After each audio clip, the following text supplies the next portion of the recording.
Awesome. Oh, gosh, chips. What?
Hello, hello, everyone, and welcome to the Ella Johnson Show. I am so excited to be here tonight. We have a show for you tonight. Listen, I put it out there. You really want to know how strong your relationship is. This is the show to be here. Say hello, everybody. Yay. Listen, very excited to get good information. We have a gumbo of guests here tonight. We have married, we have single, we have dating, we have the single that's been single for 12 years. That would be me and Ashley. But listen, guys, we are very excited to be here tonight because we're going to give you a little sneak peek of my new book, Under the Influence: The Things We Do for Love. And listen, I'm still writing the book, but I just wanted to kind of give you guys a little sneak peek because some of you are very familiar with my Torn series. And these stories are coming out of the Torn series. So we're excited about that. But listen, thank you so much. If you're watching from Facebook, do me a favor and just share the broadcast. Just share it, so that it's showing on your timeline. Put the names of different people there that you think would be interested in this show. If you're watching from YouTube, thank you as well. Since you're already there, do me a favor and subscribe to my channel. I mean, since you're already there, right? Are you guys ready to jump in? I am, because I am excited. We have a lot to cover tonight. I want you guys to stay tuned. Invite a guest. Tell them the Ella Johnson show is on. You do not want to miss this tonight. That is real, because this show is real. Y'all know how we get down on the Ella Johnson show.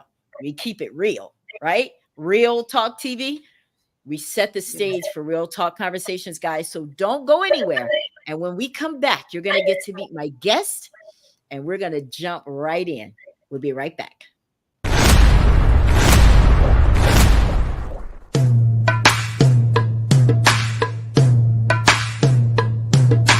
It's time for the Ella Johnson Show. I'm so excited that you've taken time out to tune in to the Ella Johnson Show. I hope you enjoy the broadcast. So sit back, relax, and I'll see you at the end of the show.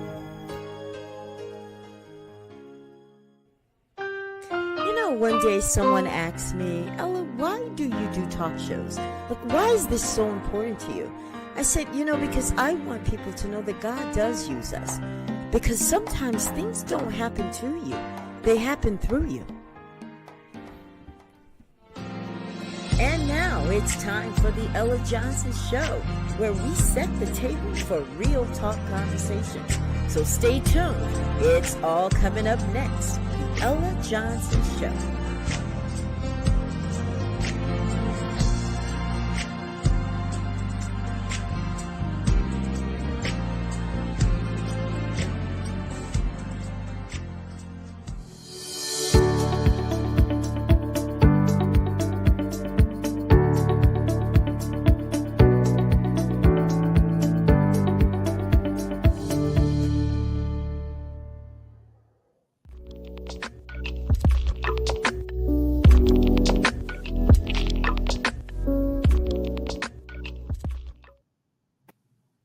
We are back, guys.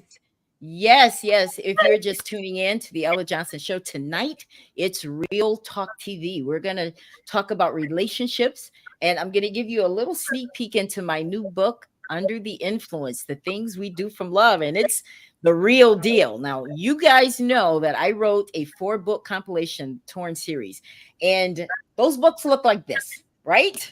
This is one of them. You see how thick that is? 4 of them like it, but it's all part of the Torn series. This is my first one. So what I did is I wanted to come up with another book that's going to talk about some of the key relationships from the Torn series and give you guys some dirt. Because, when you're writing a book, as all of my authors here know, we change things around. But this particular one, you're going to get some questions answered that you might have had from the series, right? Well, we'll get into all that because I'm not going to give you guys all of it, right? You do know that. You're going to have to buy the book. Come on now. Y'all know how this goes. But listen, I want you guys to meet my guests tonight, right? Because you see some people that have been here before, and it's because they love coming on the Ella Johnson Show. I mean, right? And I love having permanents with me, like Brian and Ashley and Nurse Sherry, Joshua and Jocelyn. This is their first time tonight, but we are very excited. Ashley Sessions is an Alabama native. Yay, just like me. Yes. But she currently lives in the ATL. She's a Tuskegee University graduate. She's a full-time entrepreneur. Her friends say that she's a constant student of lifelong learning and personal growth. I can see that. She does great things. I want to tell you a little bit about her business is about. She is a person of many communication skill sets, and her aura captivates all who are fortunate enough to be in her immediate vicinity. Thank you so much, Miss Ashley, for being here on the Ella Johnson Show again. Thank you. Thanks. Yay! She's just so quiet and just so polite. We like polite people, right, Shara? I want to be more like you, Ashley, when I grow up. But I know she's so, but you won't be shy by the time, we're going to talk about some stuff, right? And of course, my sister, Nurse Sherry, is back. It's been a long time, Sherry. You've been gone away too long. Yeah. I'm glad you're back. But she is a registered nurse. Her impressive career has been spanning over 25 years in the healthcare industry. That's right. She's my personal nurse. Yes. Holding a bachelor degree in nursing, she has honed expertise through certifications in critical care, trauma nursing, and legal nurse consulting. Yes. I love that part. Her impact goes far beyond her nursing career because she's also the CEO and owner of Legacy Launchers, which is a 501c3 nonprofit, and it helps individuals who are in need obtain and achieve health and wellness goals, right? Welcome to the Ella Johnson Show, Nurse Sherry, again. Awesome. Then, of course, we have Mr. Brian back there.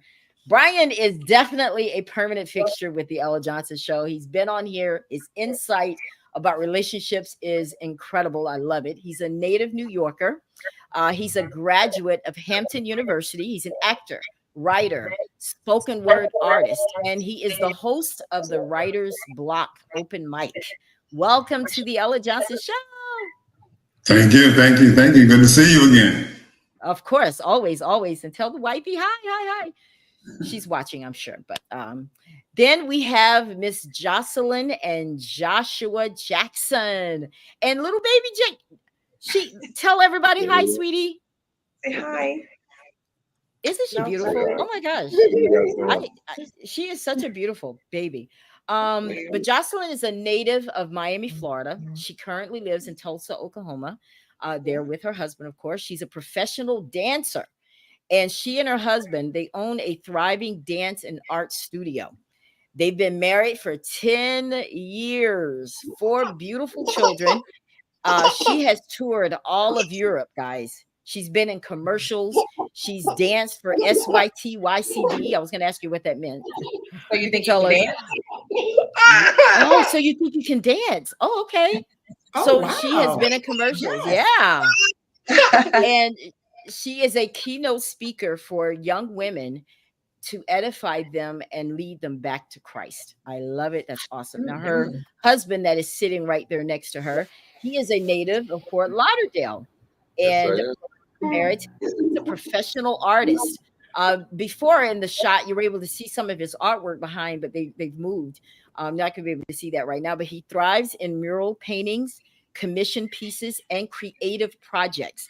His art is described as a voice for the African American community. I think you and Brian can hook up and get some stuff going. We love to get people together on this show. But welcome Joshua and Jocelyn Jackson to the Ella Johnson Show.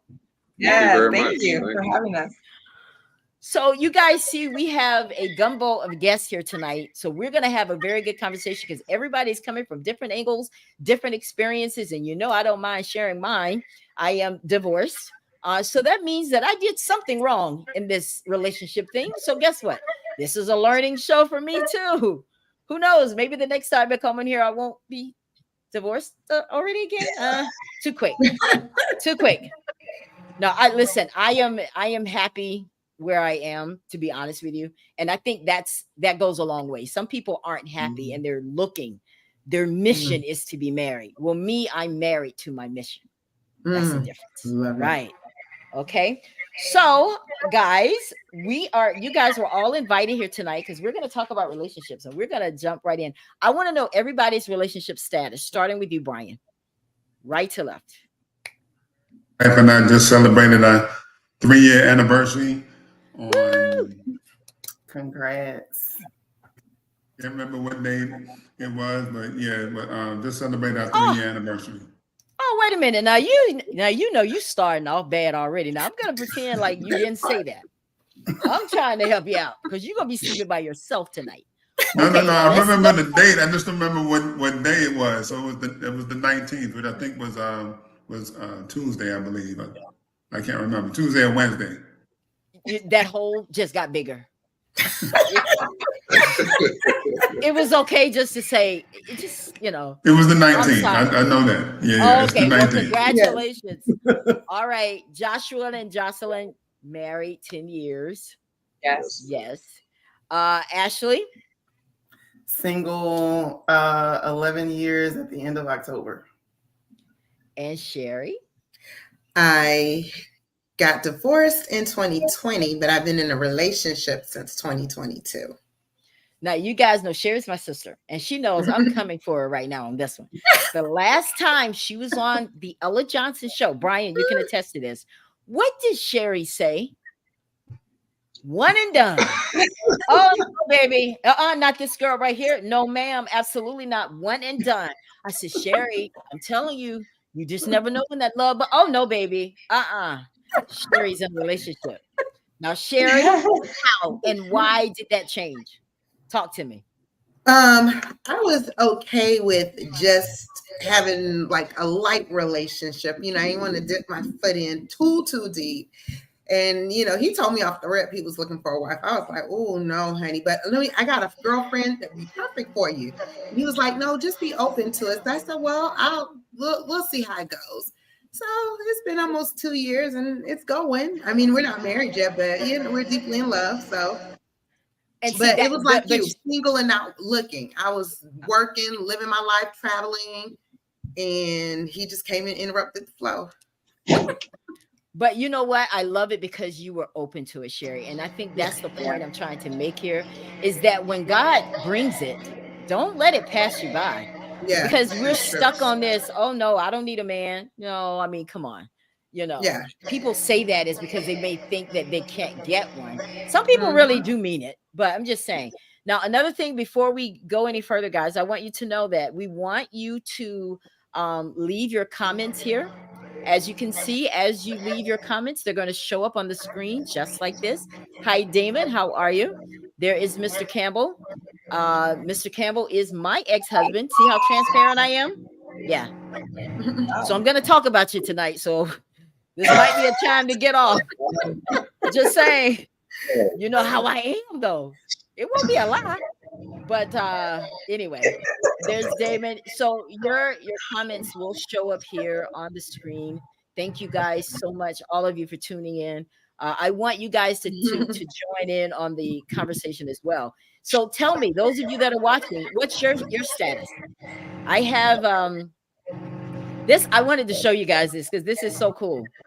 This is where some of us fall: single and searching, single and flirting, single and happy, single and heartbroken, taken and happy, taken but not satisfied, crushing on someone. I don't believe in love.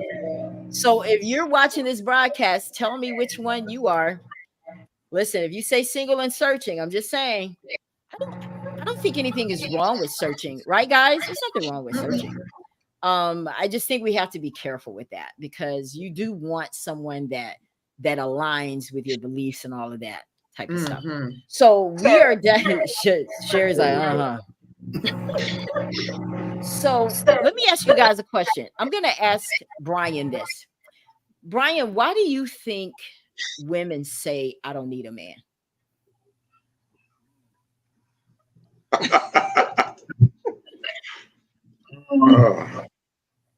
I'm going to be honest with you, and I'm going to say it like this because women and men often deal with relationships in similar ways or have similar emotions when it comes to their relationships. But ladies, correct me if I'm wrong, and I'm only going to speak from what I hear from what my female friends say. They're tired of the games. Number one, they're tired of men that don't know how to lead. That's number two. They think if I can, like, no pun intended to the Tyler Perry movie and play, they think they can do bad all by themselves. So they don't, they don't want to have to take on, the crap that a man is giving them in their past, where they can feel like they can do. I said, and plus a lot of times I'm seeing now, especially with sisters, y'all got careers and stuff going on. So, and successful careers at that. So you don't feel like, you don't want to risk the chance maybe of having a man, no pun intended, anybody else, but you don't want to risk the chance of like interrupting the flow of your business, especially when you got your business popping and you're just not sure what he brings to the table. So right now the focus is on being successful rather than being in a relationship as well. And a lot of times that's the same thing with men. Men feel like we can, a lot of men feel like their focus is on their career and only, that a woman would just like derail their focus right now. But that's basically what I'm hearing about, why women are, wanting to remain single right now. Ladies, do we agree? Yes. Yeah. I was doing check. Some I went check. Because it's true, man. I mean, women, especially as you season in life and become more experienced, you are really less tolerant of the BS. I love what Edward says. He says, I'm in love with Sherry. So that's I guess we know who her man is. All right. Playing along, Edward. I love it. So, man, let me ask you a question. Because this is real. When a woman has been hurt in a relationship, do you somewhat feel responsible for the women that says, I don't believe in love? Like part of those answers there were, I don't believe in love. Do you feel responsible in any kind of way for a woman who is just done with this love thing? Joshua, when you were single, in your single days. Oh, of course. I would say yes. Because in my single days, I didn't take my relationship so seriously. Can you hear me? Yeah, we can hear you, but there's a lot of feedback coming in there, so it was hard. Okay, go ahead. Answer your question again. Can you hear me now? Yes, better. Okay. What I was saying is I definitely played a major role in how I felt about relationships because I didn't take them serious. Y'all hear me okay? It's a lot of feedback. Yeah. So we're gonna, you guys work on that. Yeah, you guys work on that, and we'll just kind of go on. So in that question, what I was asking is that do men feel responsible? Ashley, have you ever seen a time where you have ever felt like Sherry did, one and done, but you've never been married, but have you ever felt like you just are standoffish to a relationship, or is it that you just haven't met the right guy? I went through a period where I was standoffish to relationships. I had the mindset of if it happens, it happens. If it doesn't, it doesn't. But I had to work on me and go through a period of healing. And now I'm at a different perspective where I have to approach relationships differently if I want something different. Of course, the definition of insanity is to keep doing the same thing over and over, expecting different results. And I had to shift some things into perspective. I had to start speaking differently about my dating life. I used to say that dating sucked, and it did, because that's what I was speaking. And then once I started speaking something different about dating, then dating started to turn around. Wow. So some of that was, I think a lot of it is self reflection and self introspective. But that work, the healing work, is what had to be done in order for me to be open again to even wanting to try. Now, Sherry, when you are consulting with women, I know that sometimes women may share some of their personal with you. Do you find that what she said is that a lot of women just need to work on themselves first? What do you think about that? Definitely. And you get it because, of course, I do health and wellness coaching. And a lot of times people are emotional eaters. So they're eating for different reason. So in order to construct a program, you have to get to the bottom of why they're emotionally eating. And that's a big part of it. And I feel like we have to affirm, like I said, you have to heal yourself and then affirm and speak into existence what it is that you want, because thoughts and words become your reality. So like Ashley said, if you say dating sucks, well, dating sucks. If you say there's no good men out there, guess what? There are no good men out there. Yeah. So now that you've changed the way you speak, Ashley, do you find that you're getting more that's being attracted to you? Like, because we put things out in the universe. So once you change what you're going to change what's attracted to you. Do you see that they're coming in? Because I know you guys got a lot of down low brothers in Atlanta too. So, I mean, I'm just saying. Listen, dating in Atlanta, I tell all of my married friends all the time, there's nothing in the dating streets of Atlanta but lemon pepper wings and hookah. That is it. And maybe somebody will have it material. Lemon pepper wings and hookah? And hookah. Oh, wow. Really? Yeah. But I will say, once I did start changing what I said, I have, and started again working on myself. Those two things were key. I have started to attract a different type of man than I was attracting before. So there's definitely proof in the pudding. What is that pudding, chocolate or vanilla? It's chocolate. It's chocolate. I'm scared to venture into other flavors. Well, listen, been there. I've been to the other flavors. And, you know, I'm going to be honest. There was a time where that was, I said, that's all I want. I want you guys to see something. This is my first book. You see this guy? That's the flavor.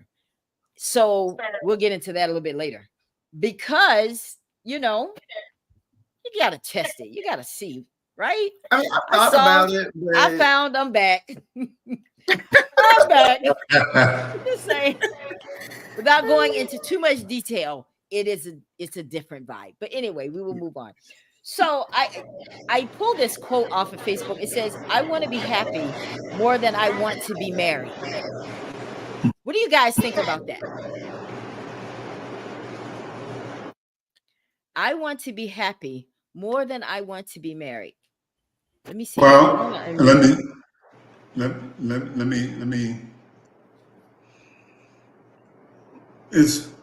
You can be happy by yourself rather than be married to the wrong person. That's number one. You know what I'm saying? So what you don't want to be is in a relationship or in a marriage where you're married and unhappy.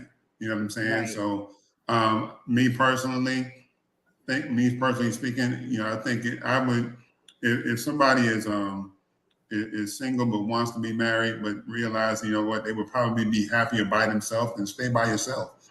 You know, there's no sense of being unhappily married. And, you know, speaking from and seeing from other people's experiences and from our own previous experiences, like, it's easy as crap to get married. It's hard as crap to get divorced. You know what I'm saying? So, and a lot of times those divorce proceedings can, you know, they can take a very long time, especially in Florida, where the books can be backed up for like 6 months, like, not lying. And but you know, marriage, you can literally just go down to, you know, the office, you know, city hall or what have you, and just go ahead and get married. It takes like 5 or 10 minutes.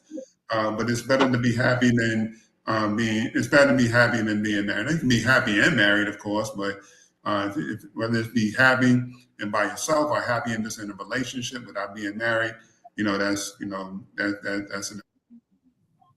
And I like what you said, Mr. Campbell. They can definitely coexist. You can be happy and you can be married. So I like that. Yes. I want to ask this question right here. Go ahead. Oh no, I was going to add to that. I should hear you. Can you hear me? Yes. Awesome. I think it's just a choice. You know, you can be happy single. You can be happy married. We've been married for 20 years. And, every moment isn't a happy moment, right? Of course. We have to choose to be intentional about our marriage. We have to choose to be intentional about our happiness individually and collectively. So I think it's just a choice. I know the world now says marriage isn't really necessary. We can just vibe, chill, and do what we do like married people without a contract, but it's more than that. It's a covenant, and it's not just a contract on paper. It's a covenant to God, right? So I think being happy is a choice between male and female. You have to choose daily. When you wake up every morning, you got to choose to get up and brush your teeth. You got to choose to take a bath. You got to choose and decide what you want to wear every day. Same thing as your happiness. You got to choose to be happy with this person that you decided to spend the rest of your life with every day. Amen. I like that. I like that. So let me ask this question, because we know that we have a lot of people, social media is just wild, right? Why is it? Okay, let me ask you, Brian. Do you post on Facebook that you're married? Do you say that you're married on Facebook, on social media, period? Yeah, I posted my wife, but it also depends which pictures and stuff like that I'm posting. But people know yeah, you're married. People know you're married. Okay. But there's some, and I know you guys probably post that you're married to Joshua and, and Jocelyn. Why is it that there are people who will not post that they're married? Why is that a secret? Why do you think, Sherry? Because they have a double life. I was married to somebody who's, I don't do social media, da da da da da. And he was much younger than me. So, you know, if he was a lot older, that would have been more understandable because, you know, older people, that's not their zhuzh. They didn't grow up with cell phones and beepers and all that. But yeah, so it was just because, you know, if you post your wife on social media, then your side chicks know that you're in a relationship. Right. All right. Okay. Can I Now, add to you that? know, there is no way we can talk about a relationship show without talking about the side chicks and the side pieces. Okay. Y'all know we're going to go there. But I want to take this moment to give you guys a sneak peek because I said that I would. All right. So this book right here, this is the first one. And in my new book, Under the Influence, The Things We Do for Love, that particular book is going to be about, here we go. This is the cover. This is what the cover looks like now. It's probably going to change. But I'm going to specifically talk about these three men here. The guy with the striped shirt, that's Kalen. The Caucasian guy is Patrick. And then the guy with the crown on his head is Orpheus. Okay? Now, if you've read my books, you know. If you haven't read my books, then perhaps you would. But I'm going to, let's see here. I think I got to mute right here because it seems like there's a lot of feedback. I want to make sure we can hear everything. So my first speaker is from the Torn, from this one, Kaylin. I told you, Mr. Campbell, I was going to talk about you. Well, side note, this is where I'm going to talk about you.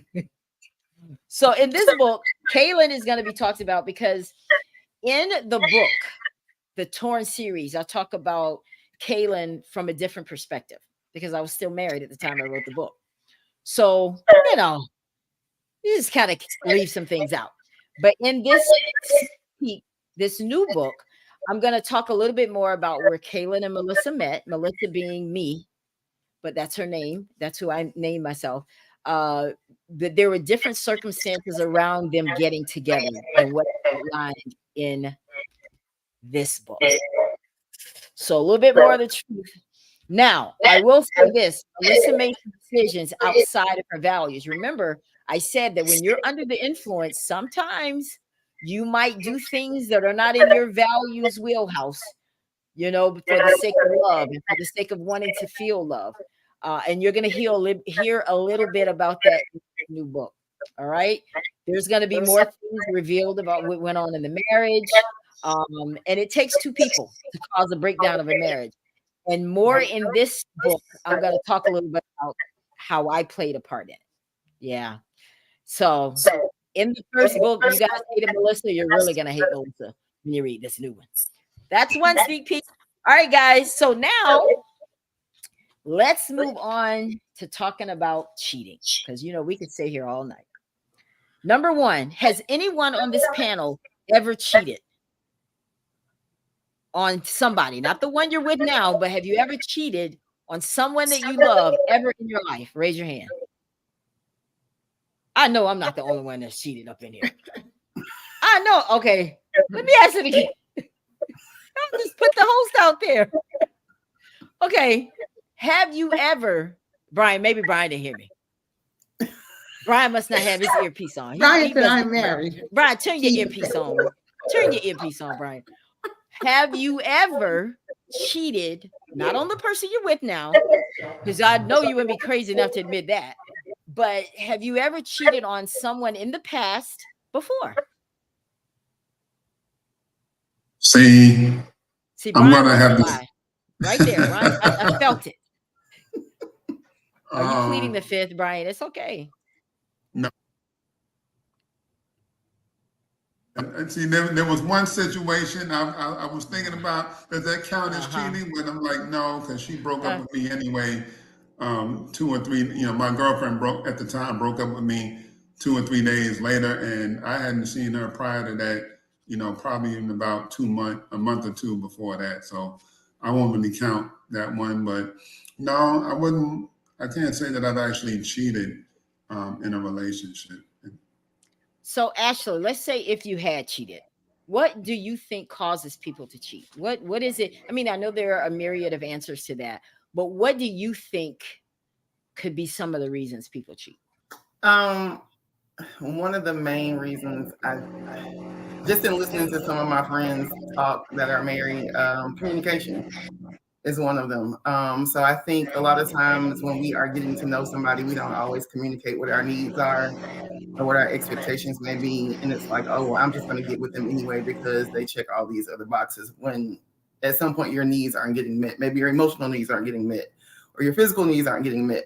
So at some point, you can only live so long without those needs being met, right?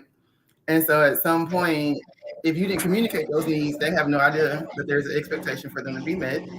And now it's like, well, I'm just going to go outside and get it because even if I've tried to talk to them about it and they're not hearing me, or I'm just going to take matters into my own hands.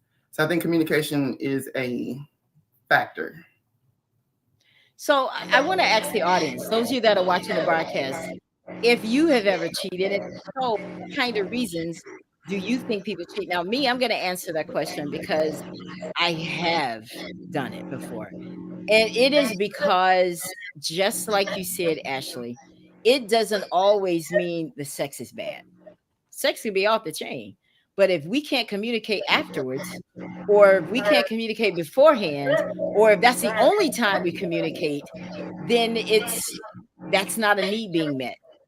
Because for some women, they need to be stimulated mentally first anyway. Otherwise, you're just getting a machine to do your bidding for you. You need to have, you need to reach a climax, then I'll give you that. But then you don't have my mind, right? You may have my body, but you don't have my mind. Someone else has that. So I want to say that a lot of times women cheat because they are, let's see here. A lot of times people cheat because they are not getting those needs met, right? And if you're one of those people that's not getting your needs met, then there's no wonder that you're cheating. And Kenneth says lack of communication is the number one reason, in my opinion. I think that too, and immaturity with finances is another reason as well. You have somebody that wants to spend all the money, and you have people that want to invest the money. There's a lot of feedback coming somewhere, guys. So, do you guys hear that feedback? It's coming from somewhere. I'm sorry. Yeah, I don't hear it. Yeah. I apologize, guys, that are watching the broadcast. We're going to try to keep it going because I want to be able to make sure that we can hear all of the stuff that's going on. Okay, guys, listen. How effective? This is real because there are people watching this broadcast. You either suspect your husband has cheated, your husband has cheated, or boyfriend, or whomever your significant other is, and you're kind of on the fence with it, but there's something missing. So how effective is it to tell your partner what you're missing before you cheat? Do you think that's necessary, or does that defeat the purpose?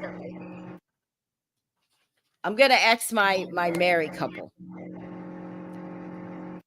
If one of you were gonna cheat, or how effective would it be to tell your spouse, Joshua, how effective would it be to tell Jocelyn, this is something I want to do. I want it. You're not giving it to me. And I'm trying to warn you before I decide to step out.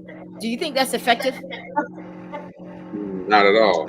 It's a guarantee a black eye or anything. I mean, you tell her, I'm like I always be man. If you don't fix this, I'm gonna cheat on you. Like it's kind of weird. I don't Like, think that's not effective at necessarily all. like that. Not necessarily like that, but more or less like, listen, I am, because I think it's bold to be that honest and say, look, I'm feeling like I want to cheat Okay. on you. I'm Okay. feeling this. I haven't done it yet. I'm not giving into those emotions, but I want you to help me to get rid of that. Let's talk about what my needs are, because I think that if we don't let someone know, it could be that they're a horrible kisser. It could be that their breath stinks. It could be that they try to go to bed and have sex with you without bathing. I mean, I know these are all grotesque things, but it happens in marriages and relationships.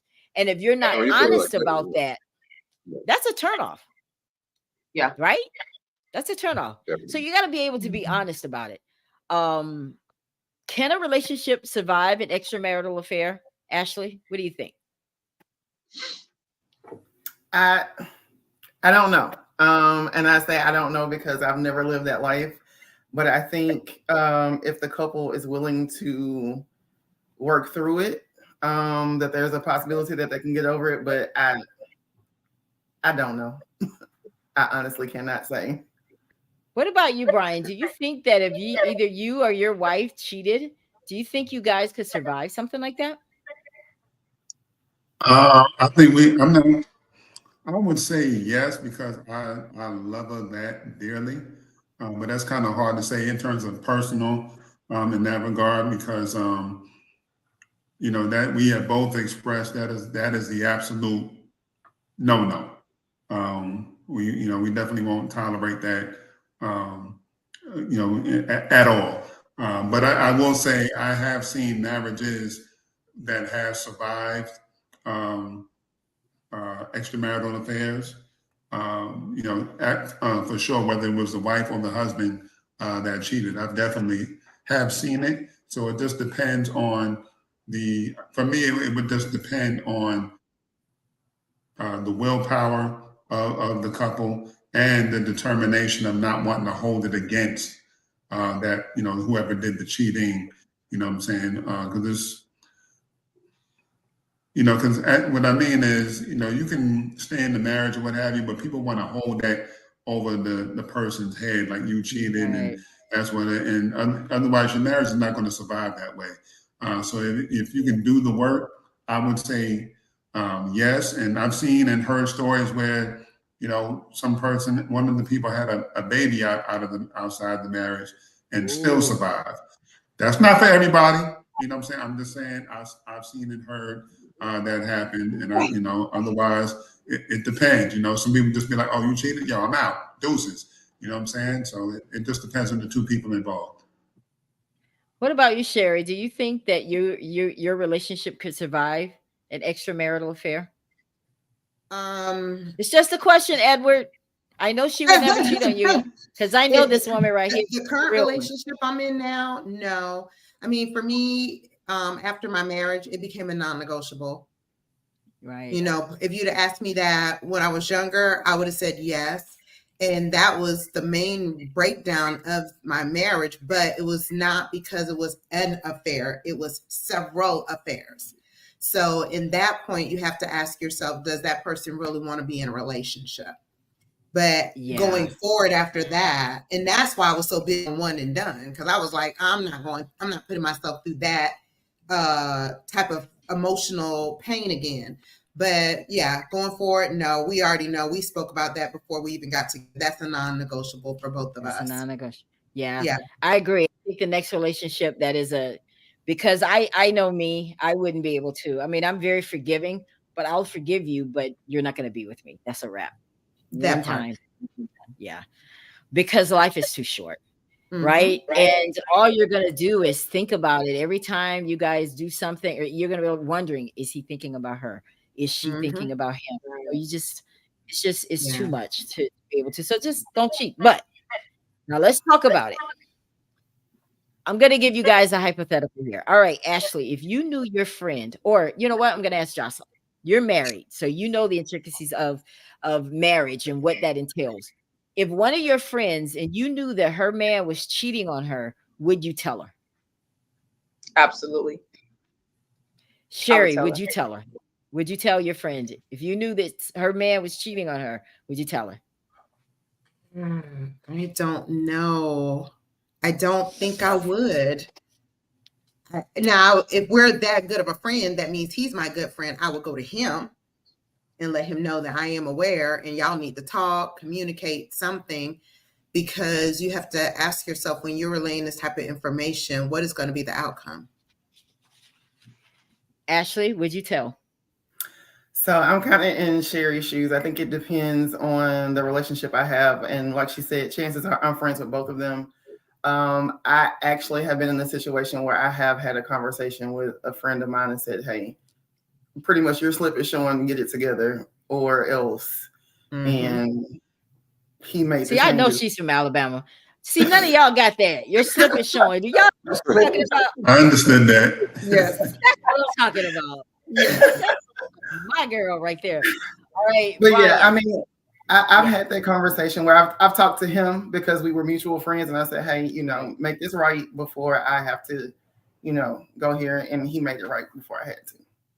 Now let me talk to the men. I purposely waited for you guys. Joshua, your boy's girl, you saw her in the grocery store with another dude and they're all wrapped up. Would you tell him? This to me is like bro code, but I prefer not to be involved, but it depends on the relationship that I have with the individual. Can you hear me okay? Yeah. Okay, it depends on the relationship with the individual. If we're like really close friends, I kind of have to. And if that's just in my opinion, because I take my friendship seriously, if I know my brother's being cheated on, he's been hurt, and he's really in love with this individual, and he thinks she's all for him, and she's really not, I think he has a right to know. I mean, I'll be very careful in my approach and telling him, but he should know. I think any one of us, if we think about it, if we were really in love with somebody, giving our all to someone, and they were not, and someone knew about it, somewhere deep inside, we want to know, why didn't you tell me? Why didn't you warn me ahead of time before I kept letting this relationship go on even further? Right. So I think, honestly, that's just my opinion. I think everyone would want to know. Brian? I would tell my boys. I would tell my homegirls too. You know what I'm saying? So I would. Sometimes it depends, because I know that you do have some people that would prefer not to know, like that Mario Winans song, like I don't want to know. Sometimes you have to be mindful as well, because if you tell that somebody, they might not believe you because they're so warped up in whoever they're with. So you have to be careful with whom you're telling. But I would rather tell them. Me personally, I'd rather tell them rather than for me not to tell them. Then they find out later that I knew and I didn't tell them, and now they're mad at me or what have you. So I'd rather go ahead and do that and get that out the way. So. Number one, because I care about you as my homeboy, my homegirl, and rather than you come back at me like, well, why didn't you tell me that there's drama between you and I, and our friendship is broken? So I'd rather. Right. Wow. I tend to agree. I'm kind of torn on this one, because I would tell if she and I are very good friends. It has a lot to do with how she feels about our relationship. Does she trust me? Have I given it a safe place for us to be able to communicate like that? If I just met you and I don't really know anything, I'm probably not wanting to get involved. But I think that's part of the problem. People don't get involved, and then it ends up messier. Then they start think their mind. Then the oh, that was your girl. Let me twist it up a little bit. Sherry, what if the girl that he's cheating with is your friend? Ooh, It would depend on if she had knowledge of that. Well, first of all, if he's cheating with one of my friend girls, if I know her well enough, then I know if she knows or not. So it just would depend. If I know that she does not know, then I would probably pull her to the side and say, hey, look, I don't know if you are aware that, you know, they have another relationship. If I know that she already knows that, then I'm minding my business because y'all know what y'all doing. Right. See, this is where it gets tricky with these relationships. The side piece. Here we go.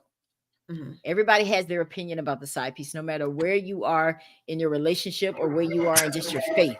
Everyone has an opinion about the side piece. Now, before I go on into our question, what do you think about a side piece, Brian? What is a side piece to you?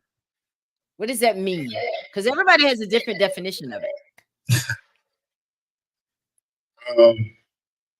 The side piece is, well, first of all, if you have a side piece, you know, it depends. Because some guys, let's just be honest, you know, they want more than one woman. You know what I'm saying? And a lot of times they probably have, you know, the one woman that's not going to tolerate any cheating. So, but he does his best to keep her out the know-how, and you know, he wants the side piece because he wants more. The other times is, and which is not really talked about too much, a lot of times guys do cheat for, of course, we know physical. Maybe his girl at home is not, you know, putting it down the way that he wants to, or what have you. So he goes to the side piece, you know.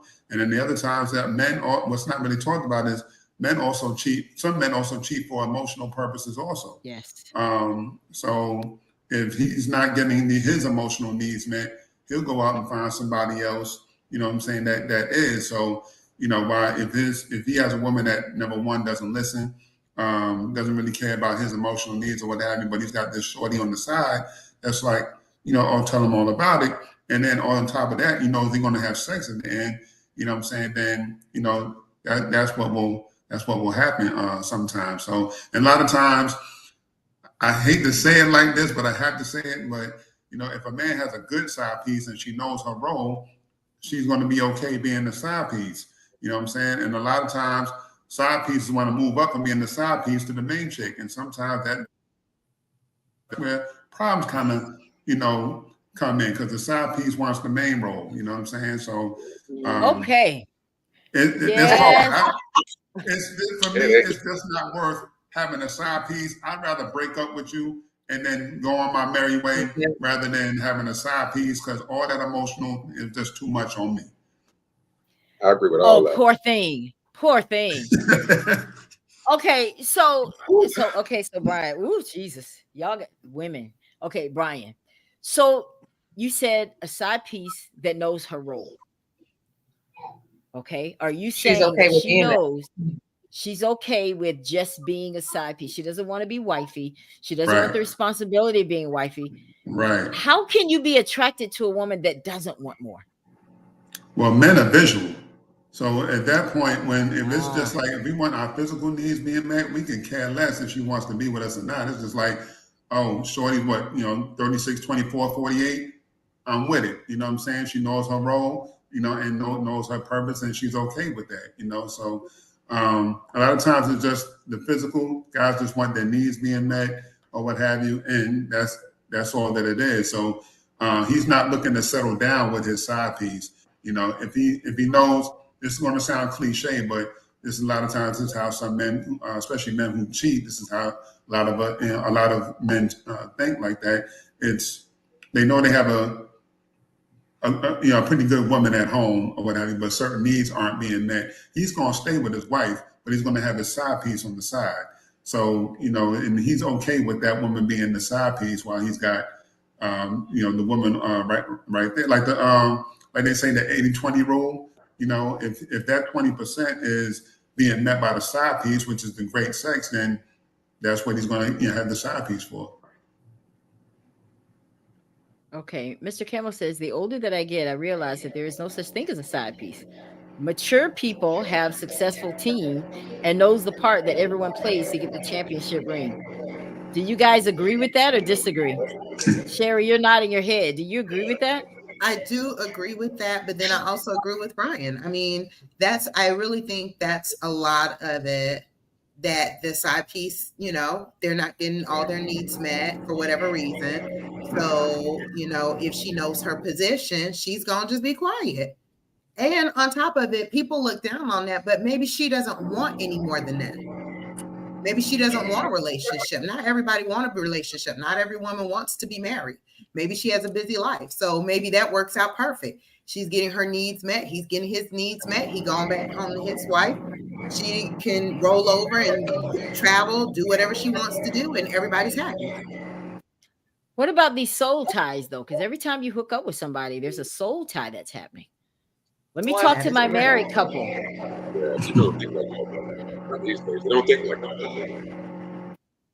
These I think that soul people are ties. afraid of commitment. People are afraid of commitment. So I think they don't even think about soul ties if they're not thinking about spiritual things. You know, because I had mentioned the word soul tie to a friend of mine, and they were like, "Well, what? What's a soul tie?" So they're not in there. They're hard to break too. Exactly. Right. Every time you give yourself to someone physically, sexually, right, you're releasing a part of yourself to that individual, right? Which is what a soul tie is. But a lot of people in this day and age, they don't care about that. They don't, like I said, they don't care about a covenant, because that's exactly what you're doing. You're going in covenant with someone you're sleeping with without the person who provides the covenant. Yeah, because even right? God says, He says that the two will become one. So He lets you know that when the man and woman comes together in that actual intercourse, bodies are united as one, as God created it. So if you're doing it with Dick, Tom, and Harry and everybody else, you're just combining yourself with too many people. There's too many people got a piece of your soul that you're not got to try to go on outside. Kind of.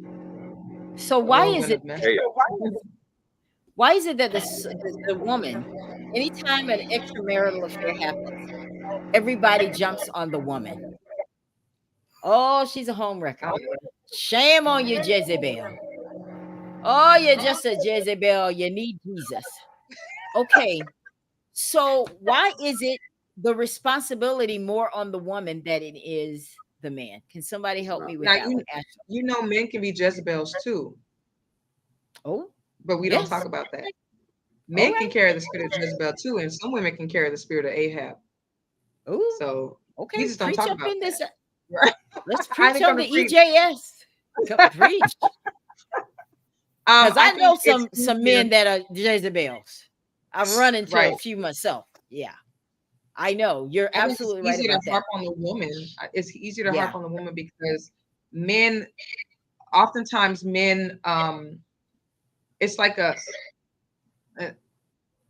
uneven stigma. Like men, okay, they can be known to be a hoe, right?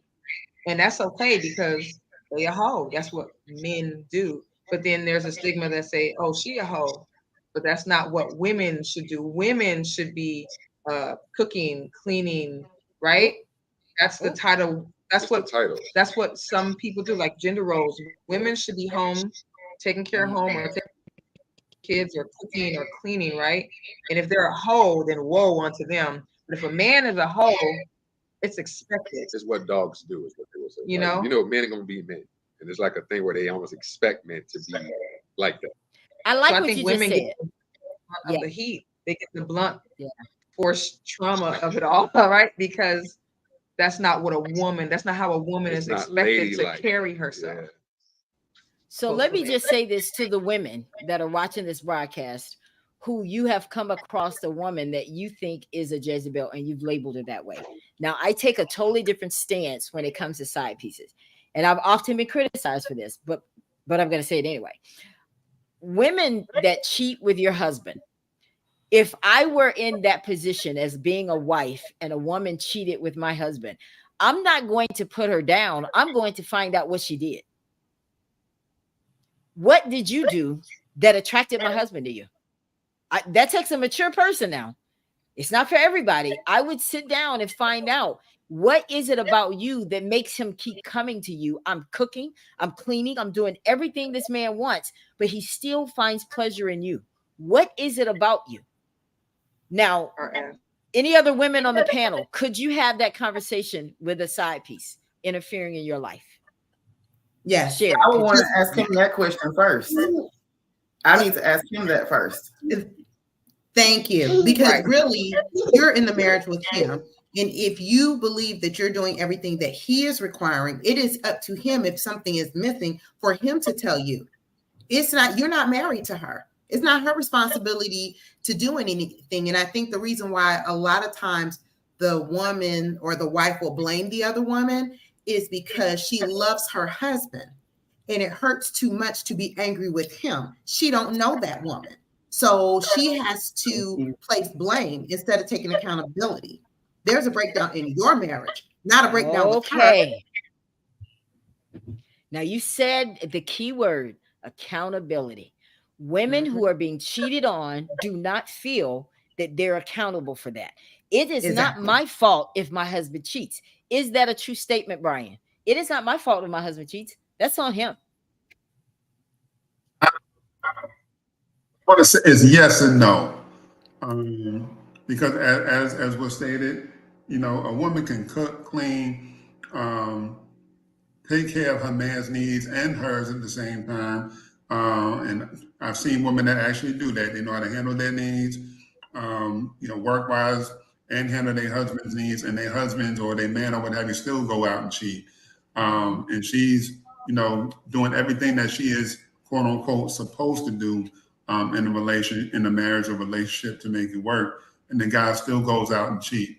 So in that aspect, no, it's not her fault. He just messed up and, you know, and did what he did or what have you. Her fault or the, you know, the person who got cheated on, it can be their fault. If I'm coming to you and I'm saying, hey, I'm having a problem when you do this, that, and the third, and you're showing no improvement about changing or fixing that particular issue that I particularly have, then yeah, you run the risk of being able to, of having, you know, your spouse go out and find, you know, a Keisha, Susie, or what have you, on that hand, you know what I'm saying? And especially, you know, if a woman cheats, and I'm not sure if Joshua can might agree with me, and now whoever guys is watching, but you know, men, we know how to play that best friend role to a T. You know what I'm saying? If there's a woman out there, we know she's married or in a relationship, and she's just like, no, I just need a friend, I have somebody, yada yada, this, that, and the other.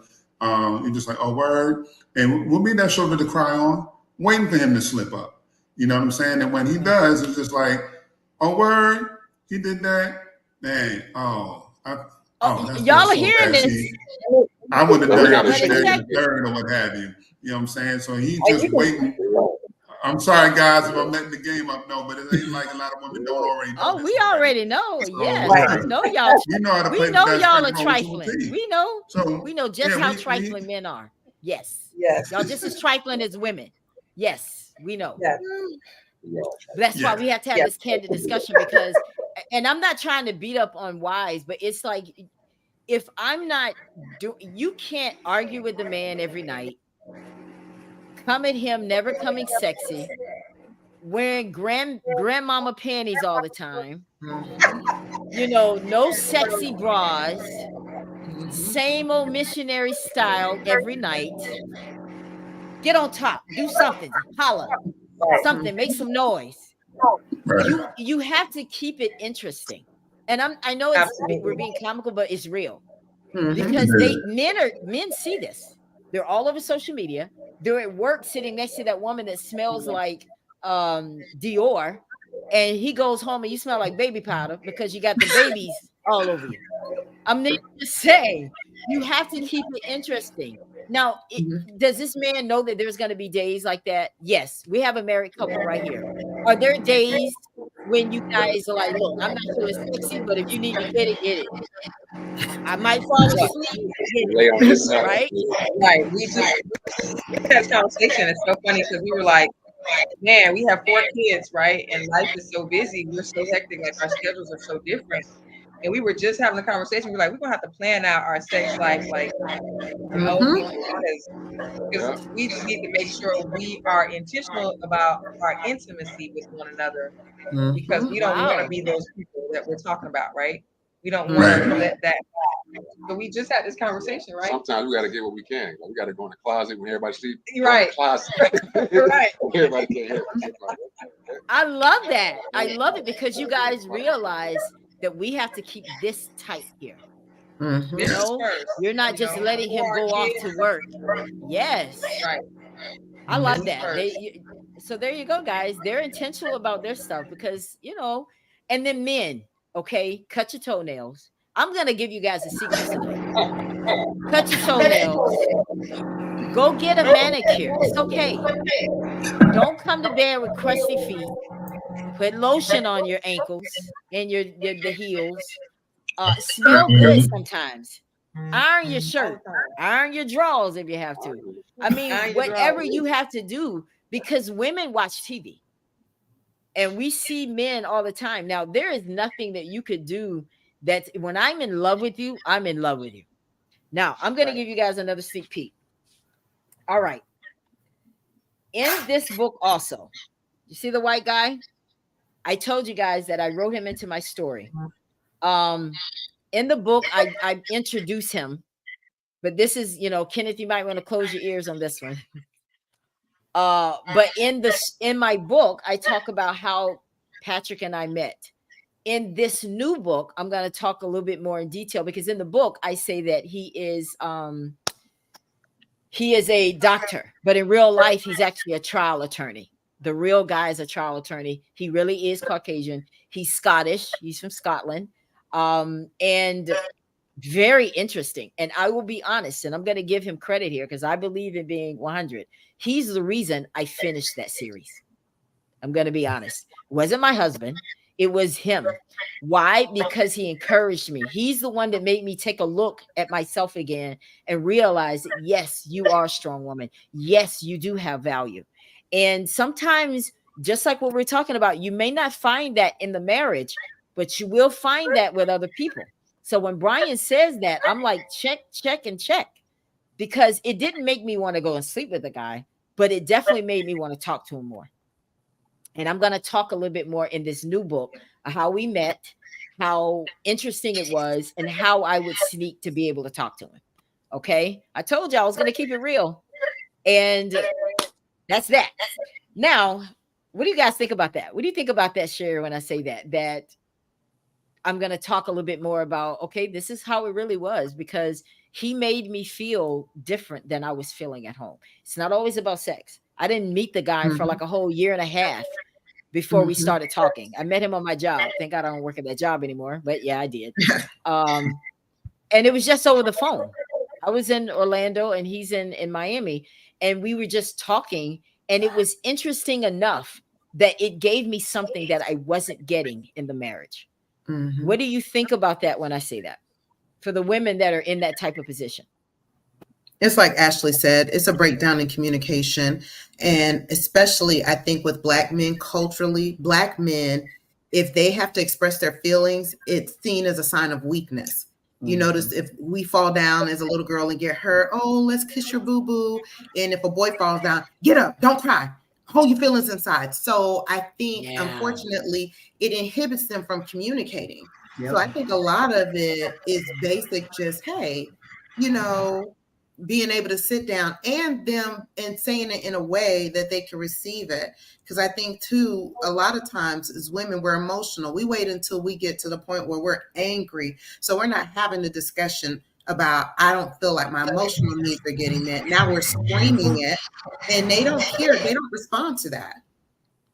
So I think it was definitely breakdown in communication. Yeah. What do you think about that, Ashley? You want to add to that? Yeah, I agree with Sherry. I'm just thinking back on, you know, like you said, the breakdown in communication. A lot of times we don't know how to communicate what we're feeling because we haven't taken the time to deal with our feelings ourselves.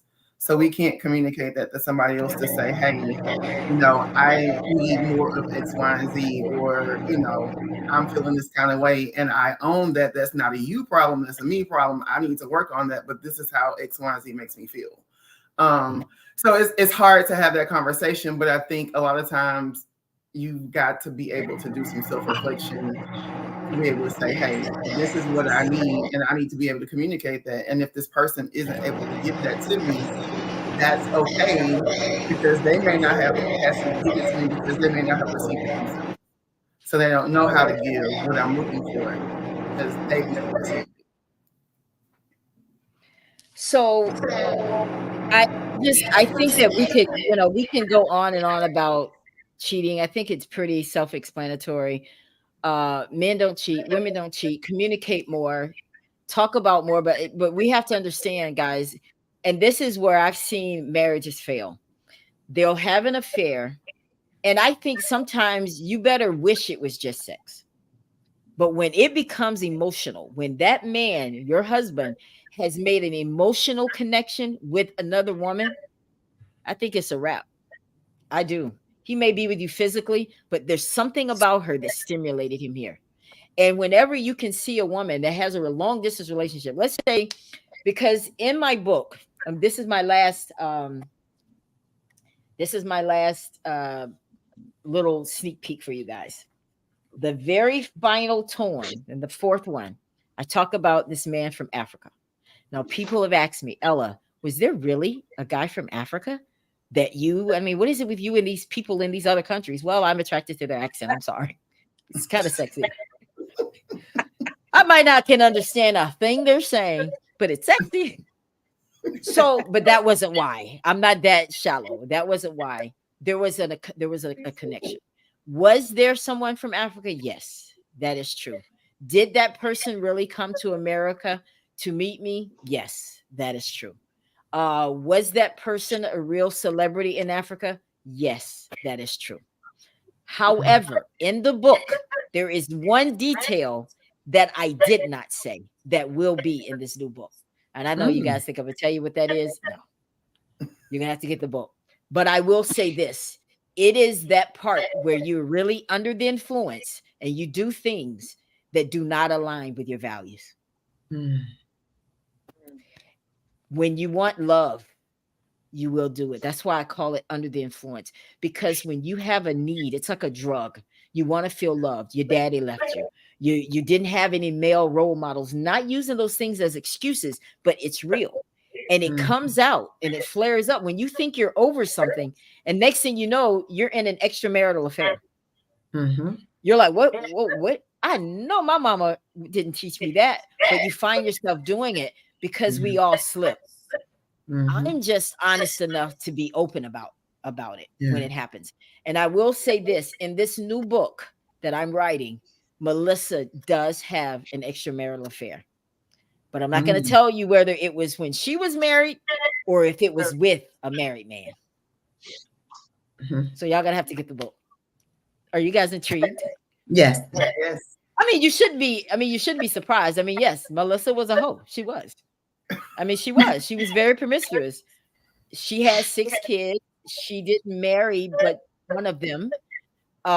Melissa, out of those 6 kids, 5 baby daddies. So yeah, she did her thing, but I am Melissa. Okay. And I was bold enough to tell my story. Why? Because so many people hide theirs. And I want to be different because I want to be purposeful. It's not about being popular or liked. It's not about that for me. It's about making sure that the people I come across on my platforms, life will change as a result of knowing me and my story. So yes, my book, this new one, is going to deal with some issues that are real. Melissa, in my Torn series, I talk about Melissa. She ended up in the crazy house. Love will even send you to the crazy house. Yes, she ended up there. Why? Because she was so fixated on her husband. Now I'm going to talk real, and Mr. Campbell can attest to this. This is one little thing I am going to share that's in my Torn series. Mr. Campbell had left, and I'm going to put our business out there. I put him out. I put him out because I was just fed up. I put him out, not for because anything he particularly did. You know, sometimes we just get crazy. And I put him out, but then I started missing him. And I wanted him back. And then I didn't want him here. And then I wanted him back. I was going back and forth. And in that period of wanting him back, I couldn't understand that, Ella, just maybe he's moved on. You can't play games and think it's going to line up the way you want when you're ready for it. He gave you a chance. He begged you not to make him leave, but you let him go. Well, make a long story short, Melissa was so fixated on him coming back when she wanted that when things didn't work out the way she wanted them to, she thought, let me play a game on him. Okay. And this is all in my book. So that's why I can share this. Let me play a game on him. Let me make him think that I want to kill myself so that I can get his attention. Now, I know that you're going to die all of this, Sherry, because this is what you do, because there are other women that are in this position. That's why I'm sharing my truth. And it was just a joke. She didn't really take pills to kill herself. She took like 3 Excedrin. But she wanted to grandstand with him so he would come running back. And it backfired. He called the police. He called the police because he was afraid for his wife and wanted to make sure she was okay. And at that moment, that's when Melissa snapped out of it. She was like, whoa, wait a minute. You call the cops? And so because of that, and because it was a serious situation, Melissa ended up in one of these kinds of places, in this type of situation now, just trying to get attention. So diagnose that for us, Sherry, before we move on to our next thing, because there are people that will go that far just for love. Well, a lot of it is that they're not in tune with themselves to realize that the real love comes from inside. And do you have to ask yourself, do you really want that person back in your life under that situation? Okay, he comes running back, but it's only because he's scared that you might harm yourself. Yeah. It's not going to last. Yeah. And it didn't. Yeah. It didn't last. Yeah. And actually, he showed his love by calling the police, because some men be like, okay, that's on you. So the fact that he was concerned enough to say, okay, let me get her some real help. If this is what's going on, she needs some, some assistance, that he can't offer that. So, yeah. But this, I'm sharing with this, guys, because there's been counseling. There's been a lot of stuff behind the scenes that's happened to get Melissa where she needs to be, because you're looking at her now. However, she did go down this path. And I like to share that with people so that we can realize, when I said at the beginning of the broadcast that I'm not on a mission to be married, but I'm married to my mission, because along the way, in me loving myself, I had to realize that what I do for God is what matters most. Mm-hmm. And if he wants me to have a husband, he will send him. But there were a lot of mistakes made along the way. So listen, so this guy in the Orpheus from Africa, yes, that is true. He was there, but you guys are going to read about all the dirt in this new book. Now we're going to play a little game before we get out of here. Okay? Y'all ready for this? We're going to play a game. Those of you that are out there and you're watching this broadcast, some of you are in relationships, been in relationships a long time. And sometimes we get a little stale in our relationships. We think we know everything about a person. We're going to test that theory today. We're going to test that theory to see if Joshua and Jocelyn really know each other after 10 years. Okay? Just a little fun. Now, they both have their paper and their pens ready, right?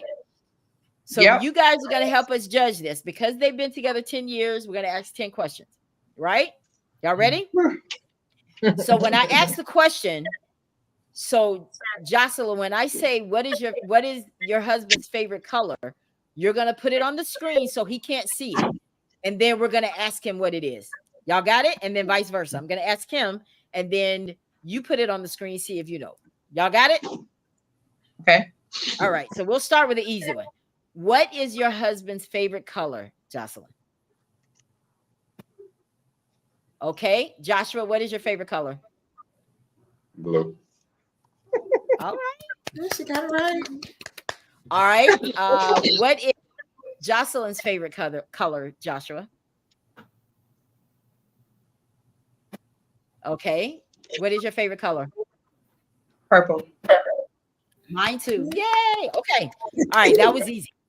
That was easy. What is her biggest pet peeve, Joshua? What is Jocelyn's biggest pet peeve?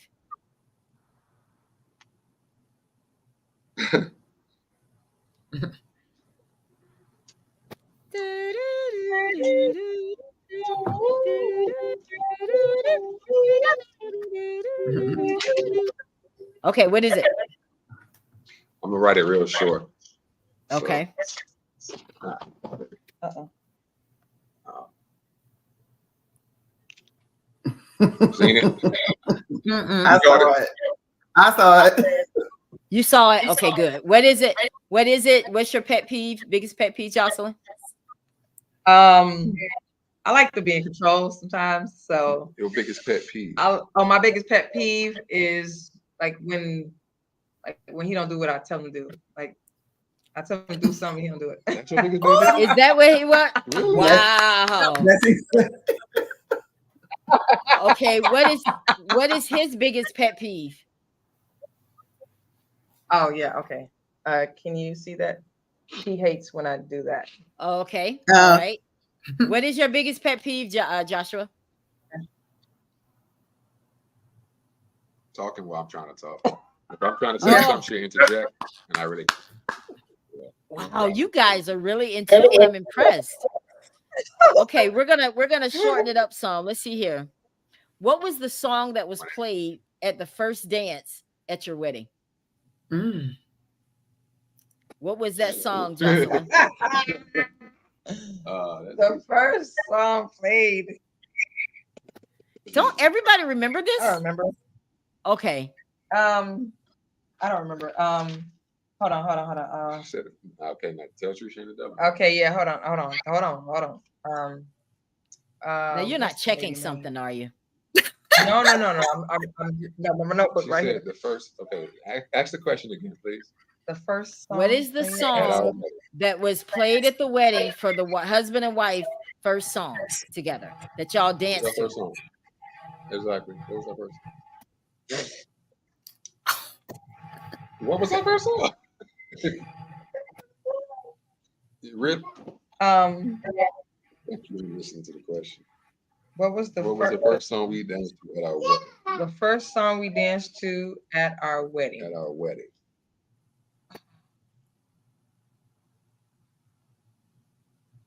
She doesn't I'm remember. really trying to Women remember usually her name. remember this. Oh my goodness, Jocelyn. I mean, I ain't going up. I'm gonna chop it up to the babies. She got to take care of the kids. That's why she can't.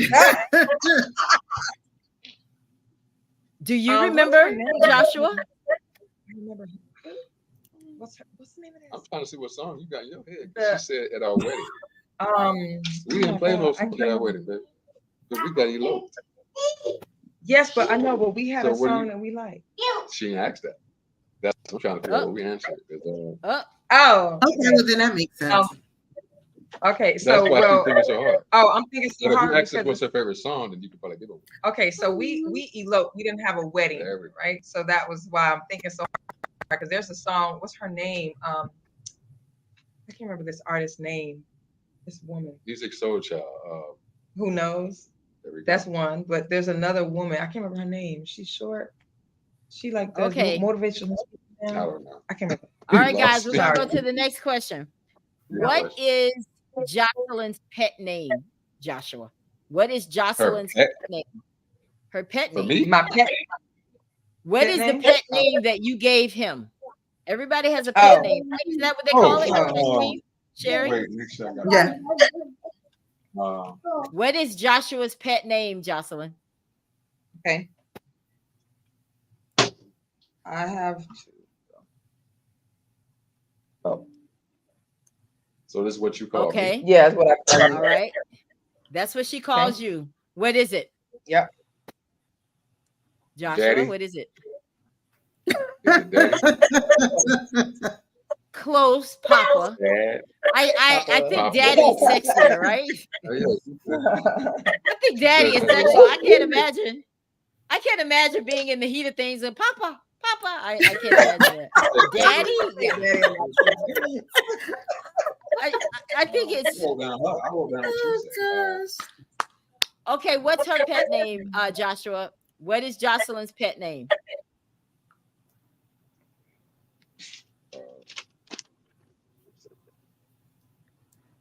Okay.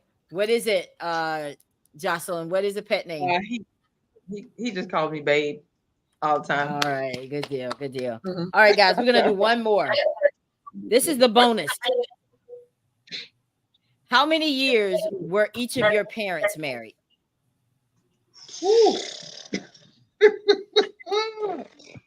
Oh, your parent was married. Let's see. I'm just gonna go based on the year he left. Okay. This You is guys have to Josh. have something. Okay, let's see. Okay. All right, Joshua. How many years were her parents married? Your, 8. Oh, for wait. yours, for your my parents, yes. 8. Good job. Yeah. Okay, this is the last one. I want both of you to answer this. What was your first argument about? Ooh, I know that one. Oh wow. I remember She that can't one. remember. Y'all see that 10 lady? years She ago. can't remember the song, but she knows Right? the first argument. That's a woman for you. I'm telling you. I'm gonna remember that one. That one there, I almost took her out. Oh, okay. She done said All it. right. The answer's baby mama. It's baby mama. We both agree. It's I already knew. She said, I know what it is. Same thing. Just so y'all know, I put the BA. I was getting there. But it's baby mama. Wow. So y'all got some baby mama drama. But you know what? The reason I want to do that, not to kind of expose you guys, but to let people see that communication is why they knew those answers. Mhm. Very, very key. Absolutely. Very, very key. So good job. Good job. Well, guys, what questions have we not asked? What do you guys want to say to people who are saying, you know what, I'm done with relationships? Let's give them our best advice. What would you say to someone, Brian, that says, look, y'all men are trifling? I've heard you, Brian. Look at you. You didn't even remember your wife the day you and your wife got married. Trifling as hell. I don't want a man. What would you say to a woman? What would you say to a woman who thinks that? For the record, I remember the date. That's the most important thing. Too late, Brian. One chance. No, I would say for right now, stay married to your mission in life for right now. You know what I'm saying? And at the end of the day, that's what's most important. But also, you'll also attract, the right people. When they see that you're married to your mission. You know what I'm saying? Maybe change the circle. It all depends on the people that you. It all depends on each person is different. So for some people, they might need to change their circle. You know what I'm saying? For some people, maybe they're hanging around the wrong people. If I think Sherry said it earlier, what have you? Correct me if I'm wrong, but if you're hanging around people and all the women around you just like all men are dogs, all men are or wolves or what have you, then you're going to think all men are dogs or all men are wolves or what have you. But I would say always remain optimistic. You know what I'm saying? Keep your realistic standards at hand and realize which standards are not realistic. Mhm. You know what I'm saying? So basically just be realistic about your standards. One should always remain, you want to be loved, you want to be respected, you want to be taken care of or what have you. But most importantly, just make sure that, that you're happy within yourself. Make sure that you've done the growth within yourself first. And then, just remain open. If nobody, meets your needs or your particular standards, and it's okay to be by yourself for the rest of your life, But, if you happen to find someone that you feel like might be able to crack open that door, then, give it a shot. You only live once. And if they don't meet your needs or what have you, then continue on life as normal. Very good answer. Ashley, what would you say to those people who are like, I'm done, man. I can't, there are no men out here. You don't know when they like men or if they like both. It's hard to tell. I mean, that's the part that scares me more than anything is that I would meet someone who, and I'm not judging. That's not what this is about. It's just that if I'm going to spend my time getting to know you, I need to make sure that you like me, that you're not trying to get with my guy friends or whatever. You can do that, but don't do it through me, you know? So what do you say, Ashley, to those people that are just Sorry, I froze. So what I say to those people, and this is the advice I give to my friends all the time when they come to me and they say, they feel that way. The first thing I tell them is the love that you are looking for somebody else to give you, give it to yourself. The types of dates you want them to take you on, take yourself on those dates. Take yourself on those trips. Buy yourself the flowers. Do those things that you want somebody else to do so that when they come along and do those things, number one, you can appreciate them. And number two, you have you love yourself enough to where you can kind of weed through some of the BS. You now know what your boundaries are. You have some values in place. And now I know what I can accept and what I can't accept. And if you aren't able to get on board with me, then I'm okay with walking away. Good for you. All right, Nurse Sherry. Because the last time you were on the Ella Johnson show, you were just adamant that it was not for you, but now you're in a beautiful relationship.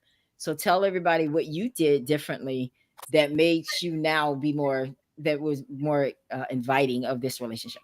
Because I did everything she said. I had every 3 months standing reservation at Fleming's.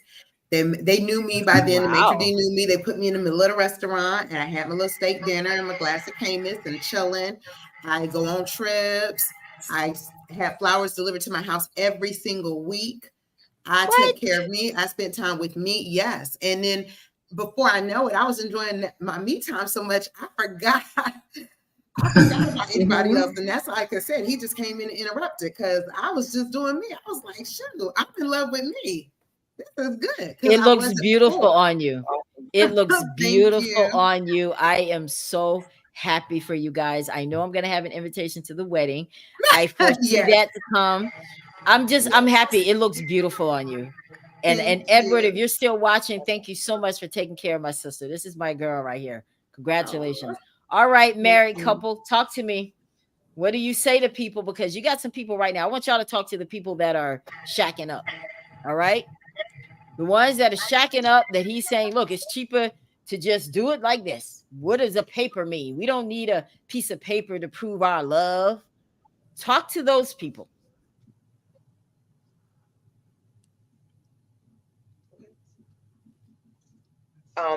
First thing I would say, it's not about a piece of paper. It's like I said before, earlier in the show, it's about a covenant that you decide to make. You decide to enter a covenant, a threefold cord. God first, the husband next, and then the wife. So you're shacking up. That's your prerogative, and you're free to do whatever you choose to do, but just understand that there will be ramifications in the future for your decisions that you choose to make. Okay, that doesn't mean you can't make those decisions. But I would say, if you want to do things correctly, you want to see the blessings flow, over your relationship, and you want it to continue to be blessed and move in a positive direction. The hand of God on it.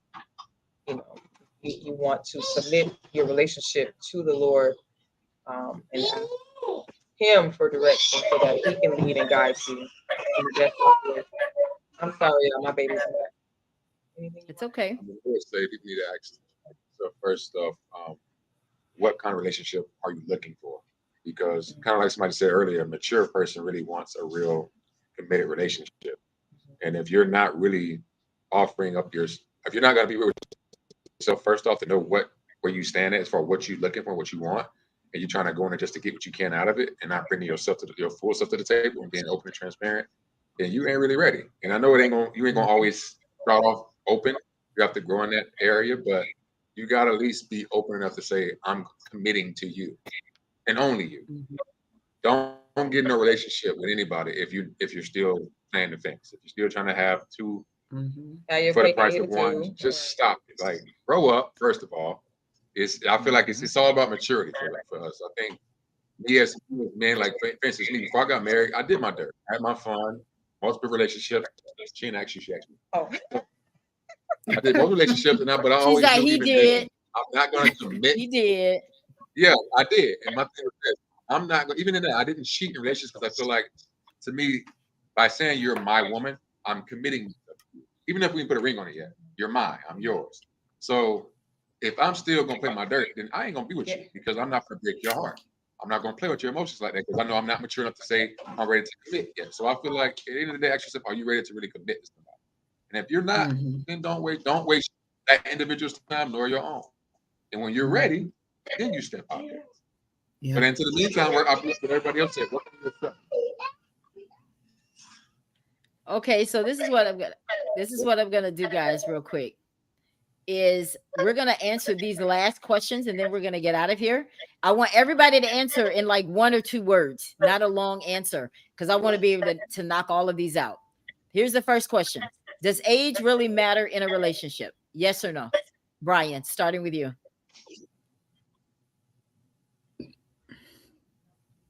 Age matter in a relationship. Yes. You can tell Brian is a writer, author, and all of that because it takes him 10 minutes to answer yes or no. Does age really matter? Okay, Ashley, I'm gonna come back to you, Brian. Does age back really to me, matter, yeah. Ashley? Age, yes, and in addition to maturity level. I feel like Okay. both hand in hand. Sherry, does age really matter? Yes. Brian, Yeah, it does. Joshua, and Jocelyn? Maturity. I'm gonna go with Ashley. It depends on maturity level because age to me is a number, but some men and women age slower than others, right? In the Good answer. intellectual department. Just so you guys will know, in the story, my book, Orpheus was 9 years younger than Melissa. Yeah. Okay, I know. Who said wow? Is that you, Sherry? Yeah, I didn't know that. But the good thing about it is that you couldn't tell the difference. You couldn't tell the difference. All right, quick question. What is the most important lesson you learned in your last relationship? Starting with you, Joshua and Jocelyn. What's the most important thing that you learned in your last relationship? My last relationship before Josh, I learned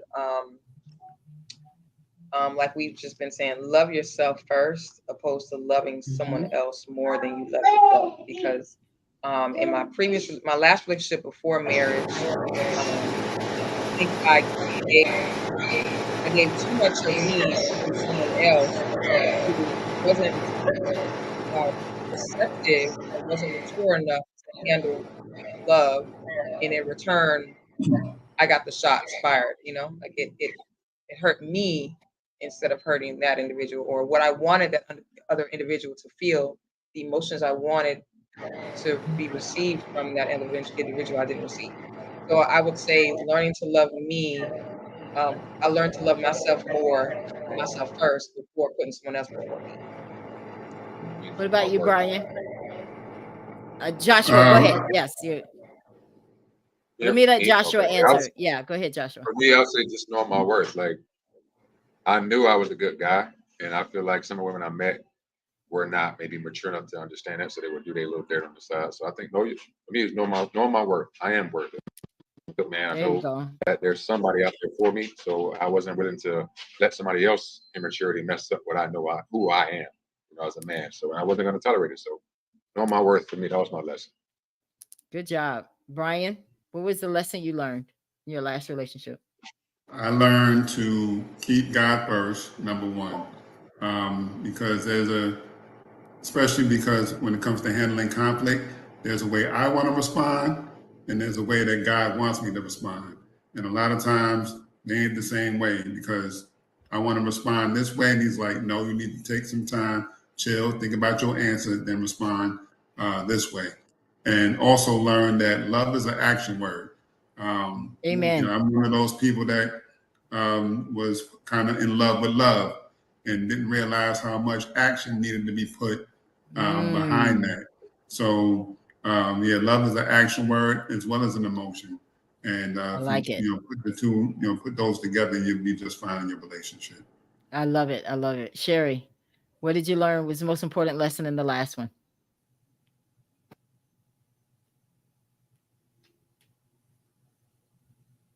I'm sorry, set agreements and maintain boundaries. Always. There you go. Ashley? That I can't fight for it alone. I can't be the only one doing all the work, trying to make it work. It has to be a joint effort. Love it. If your ex stood at your door one night saying, "I have no place to sleep," what would you do? I would say that's not my problem. Well, I know you guys would. It's like deuces, buddy. Brian, Not you're my married, so Brian, do you want me to answer this one for you? I'll let you take a stab at it. You're gonna have to get on round here. Get from round here now. Get from round Yeah. here. Yeah, my wife ain't having none of that. Your wife ain't having it. All right, Ashley, what would you say if your ex shows up needing a place? Jesus fix it.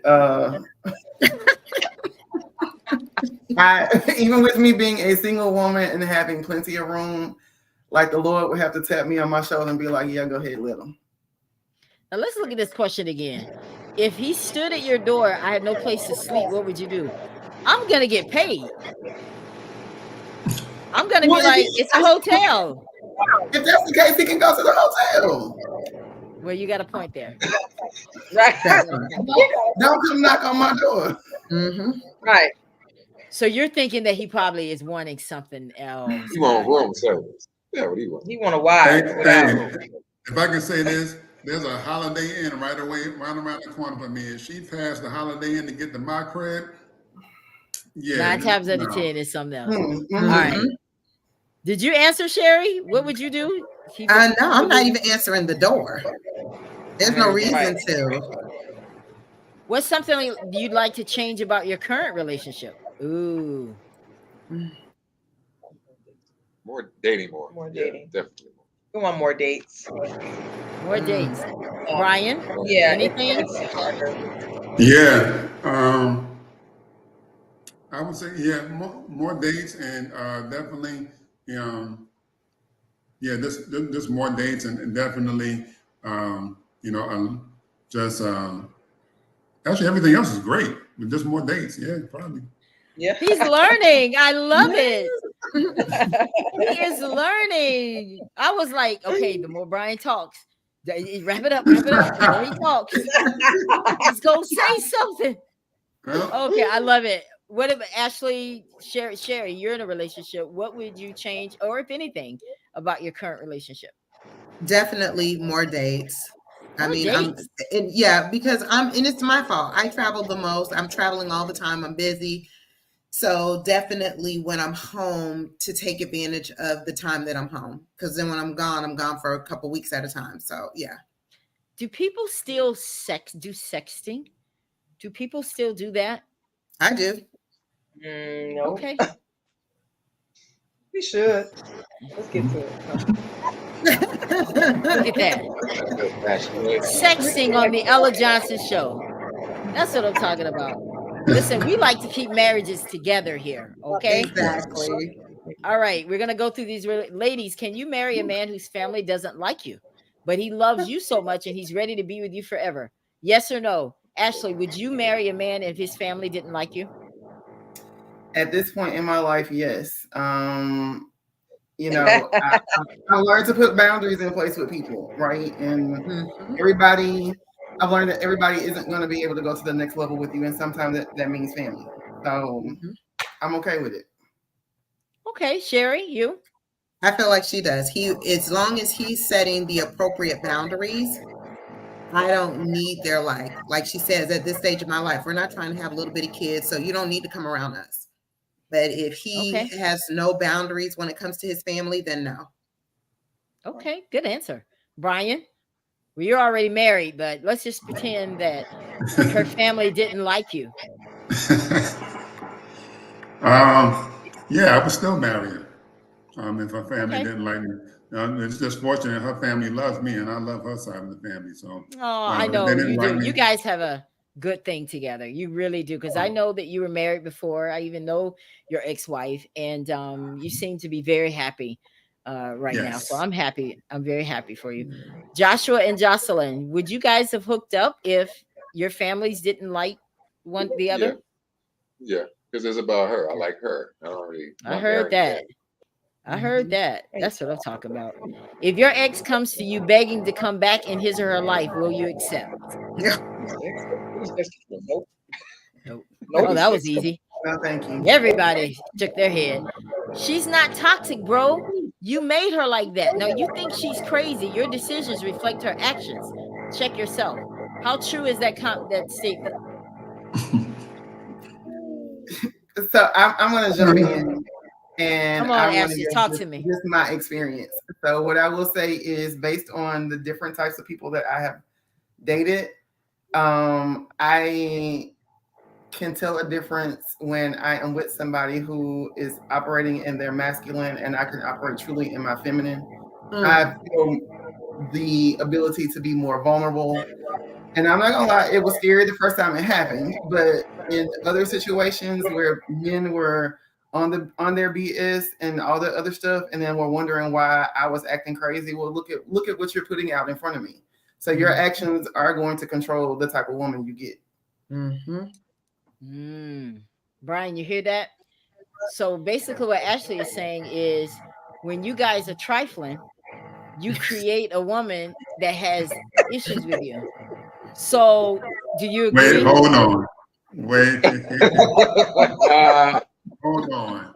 Because some women are already, some, not all, but some are already crazy. It's just that a lot of times also a lot of men like dealing with crazy women on top of that. So What man likes dealing with a crazy woman? Listen, Please I raise know. your Yes, hand. I agree with that. A lot of men say they like dealing with, a lot of men like dealing with crazy women because the sex is better. Why they like dealing with them. I had I a need to friend step of up my mine. game then. Maybe that's why I'm not single. Maybe I'm not crazy enough. We don't want you to do that. If I can speak truthfully real quick, I had a woman, I kid you not, this actually happened. I had a woman I was dealing with, and I had one of my best friends, shout out to my man Dupree. He told me not to mess with this girl, and I went ahead and did it anyway. And because he told me already, look, this chick is, you know, insane a little bit. So we went out one night, and I kid you not, she literally said we had a pretty good, okay time. And I kid you not, she literally said this. She said, "I wonder how it would be if I killed you." I said, "Good night. I'll see you later. It's been nice. It's been real, and I have not seen that girl since." So, and I did nothing wrong to make her crazy. She was nuts. And he told, and the thing is, and fellas, if your boy tells you the girl is crazy, the girl is crazy. Listen to your homeboy. And I have not seen that girl since. And so, in that particular case, some people, I won't put a gender on that because some people are just crazy, and you know, and they show the signs, and people ignore it because from a guy's perspective, you're so gassed up, in which I was. She was out, put together, and I was paying attention to that, being like 19, 20 years old at the time, and I learned from that point. She has to have her mentals together, and women has to have their mentals together to be with me, regardless of how her body looked. At that point, I learned my lesson from that. If I kept messing with that girl, Lord knows if I wouldn't have been. Because then you would have ended up having crazy babies too. Exactly, and there's nothing worse than a crazy baby mama. Trust me. Ask me about me. I know. Yeah, so you guys talked about this drama. Give me an example of some of the baby mama drama you guys had, Joshua and Jocelyn. Oh, Go ahead, okay. baby. So like we can be beating to drop my son off after spending time with him, and because she's still bitter, she wants I bought my wife so she can provoke her to get out of the car. But then say some of the oddest stuff like this is rated MA, right? You can say whatever you want to say. So she'll, like, for instance, the last one incident when we dropped my son off, she eyeballed my wife sideways on the phone, talk about my wife to her friend. So she looked at my wife and I was like, "What you looking at?" And they doing this through the car. I don't know how they communicate, but they communicate through the car window. Oh, So women she looking find at a her way. Yeah. I'm dropping my son off, and she gets out the car like, "What you want to do?" And I'm like, "What y'all doing?" Like, really? And she's like, "Well, that's why he ate my boots." I'm like, what does this have to do with that's why what? Like, That's why what? That's why That's why what? Yeah. That's why he ate my pussy. Like she's telling my wife, I'm like, I'm married. We were 3 years in now. We were married 3 years. 3 years in She now. What are we still doing? wants you. She still wants you. Yeah. So, So we Wow. went a little back and forth. There's a lot of back and forth. Matter of fact, And then she filed a the file restraining restraining order. order didn't even show up to the court. She filed a Would restraining you order fight on a me and said I woman? beat her up. Jocelyn, would Who, you me? fight a woman over him? Absolutely. I'm Sure sorry. would. Hell yeah. I'll fight with her. Yeah, absolutely. I almost would beat her up, but Brian. I didn't get a chance to. Brian, would you beat a dude up over your wife? Absolutely. And I'm the most sure. nonviolent person in the world. But if he's messing with her, you know, plus the fact she's only about, I'm violent. you know, she's small. She's I 5'3". choose violence. I'm 6'2". But if the guy's messing with So that- her, absolutely, you know. So Jocelyn, I'm- you're that girl? Jocelyn says I'm I that girl. am. You saying I'm that girl? I am. Shit is Oh, bad. okay. I choose violence. I sure do. She choose violence. I don't even play. What about you, Sherry? Would you fight somebody over Edward? It depends. I'm just being honest. It depends. Because if a woman is trying to fight me, why? So Right. you know, I gotta think about that. See, I don't believe in violence. I would walk away. I've never gotten into a fight in my life. People have slapped me, spit in my face, and I walk away from it because I just don't believe in violence that much. But I had some drama with my ex-husband's ex-wife. You know, she talked about me. Oh, this the hoe he left me for. You know, that kind of stuff. Yeah. In Kmart. So you know how long ago that But was. that's rooted in bitterness. Mm. It's rooted in bitterness, which is why we would have an issue. If it's just a random person or she likes my husband, okay, cool. You can like whoever you choose to like. He's beautiful, he's gorgeous. You can like him, but you can't touch him, right? I heard But that. this particular individual, she was rooted in bitterness because she had already had an experience with There's him. history there. Yeah. There was already history, and to add to that, they have a child together. So Soul because my ties. husband, correct, the soul tie did not, she refuses to break it, and because a child is involved now, our son was used as a pawn, you know, to try to manipulate situations and things of that nature. So that's why I would beat her up. I would have never pegged you as being that girl. Oh yeah, I am. I would have I ain't gonna never. She looks so sweet, right, guys? I guess you just never know. I guess you never know. Listen, guys, it has been And yes, like if I can add, like what Kenneth said, it depends. If we're fighting for her honor, if a guy's fighting for her honor, yes, I would fight for my wife's honor. You know, Right. specifically if she's being, you know, harassed or disrespected, of course, absolutely. Okay, Mr. Campbell, you never fought for me. Just saying. I want to see what Mr. Campbell. Where he at? Well, I mean, he didn't. He didn't fight for me, but I mean, he had no reason to. I was a good girl, right? I was a good girl. Look at Brian. Brian's like, yeah, right. Well, No. but yeah, guys, with no disrespect, Mr. Campbell is married. So now, I don't want to, you know, I want to cause any trouble because I'm definitely not the one for drama. Not these days. But anyway, guys, Sherry, the look on your face right now is, wow, okay. No, but you know what is interesting? Mr. Campbell was on my show before because, like I said, I believe in being transparent. So when we had a relationship show, I brought Mr. Campbell onto my show because I don't mind putting my stuff out there. And one of the things that stuck with me, and Sherry, you might remember this, one of the things that Mr. Campbell said on the show is that he thought I cheated on him. Yeah, I do remember that. Wow. Mm-hmm. Yeah, that was deep. Do you remember that, Brian? Yeah, I remember that. Yeah. But, and I never answered it. And I'm not going to answer it tonight because we're out of time. No. But anyway, guys, I want to thank you all so much for tuning in to the Ella Johnson Show. As always, we had a great time. Mr. Campbell, thank you for letting me be a jokester tonight for you. That's what happens when the ex-wife watches his ex-wife's, when the ex-husband watches his ex-wife's show. You just never know. You should have known. You're watching a show of relationships, you're going to have to come up You're the only man I married, right? I guess he must have put the word out because nobody has wanted to marry me since. But listen, no, I am waiting my time because it's all in God's timing. And if it Yeah. never happens, I'm okay with that. I Mhm. enjoy being Ella, and I want you guys that are watching this broadcast to enjoy being you. Wait for the right person. Don't settle, Yes. but love yourself, like these women have said. We've had a great time. Does anybody want to say anything? Any shout outs about where they can find your material? Does anyone have any books they've written they wanted to share with everybody? Like, this is the time to do it. Start with you, Brian. What do you want people to know where they can find you?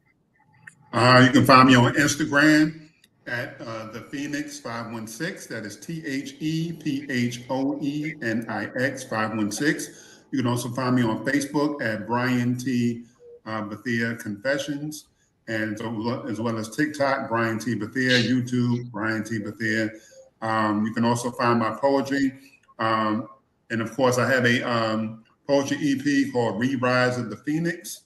You can find that on all streaming platforms under Water Walkers, with Walkers spelled with the AS at the end. So it's called Re-Rise of the Phoenix. You can also find my other poetry album called Return to the Ashes at reverbnation.com/my name, Brian T. Bethia, as well. And I also have I'm in a TV series on YouTube called Daddy We're Back. So you can watch me on that. I'm in about 3 episodes. And currently, it's about to be released on DVD and Blu-ray. I am in a movie called A Time for Redemption. It's a faith-based film, so if you're able to find that they have it shipped to you, you can order that as well. It's called A Time for Redemption. So appreciate y'all. Thank you. Congrats. Hey, Ashley. Yes, so I can be found at Sessions Enterprises. It's www.sessions-enterprises.com. So small business owners who need business consulting and administrative management services, I am your person there. Mobile notary service launching soon, and then cakes, Creative Creations by Ashley on Facebook, and then Creative Cake _Diva on Instagram for custom cakes and cupcakes. Red velvet cakes. Yes, ma'am. I owe you one. Next time you're in Atlanta, let me know. I'm telling you, I'm calling you. Yes, ma'am, Miss Sherry. Okay, so you can find me, my socials on Instagram at Asner Sherry, my Facebook page, Asner Sherry. Twitter is Ask Sherry RN, YouTube and LinkedIn's the same. My website is www.asnersherry.org. I am a health and wellness, I'm a quality longevity lifestyle specialist. So basically what that does is prepare you now so that we're aging gracefully. So we're living better and greater later. I like so it. That's what I'm doing. I have a live event coming up in the Orlando area for digital media nursing, for leveraging your brand and marketing. You'll get some information about financial literacy and quality longevity lifestyle. That's going to be Saturday, October 7th at the Hilton in Winter Park. But you can find out all the information on my socials. And I have a live class coming out next Thursday that's going to talk about neuroplasticity and sleep. So just a few little things that are going on. Oh, and my book. I'm sorry, I released the book for the first time this year. So it's Girl Get Up and Move More Than a Conqueror. And you can find it on Amazon. Congratulations. Woo! More Than a Conqueror. I love it. I love it. Congratulations. All right, Joshua and Jocelyn. Yeah, for me, I'm the second. So if you're looking for any artwork, portraits, logo designs, anything graphical, artistic, find me on Instagram at JayPicasso. That's JayPicazo. So all your artistic needs, I got you. You can find me on Instagram at Serenity Arts Center, Serenity Arts Center on IG, Serenity Center for the Arts on Facebook. Our website is www.serenityartsptr.com. And we offer dance classes and art sessions in Tulsa, Oklahoma, and also content creation space for our creatives. I love it. Well, you guys have been a great bunch. We're going to have to definitely do this again.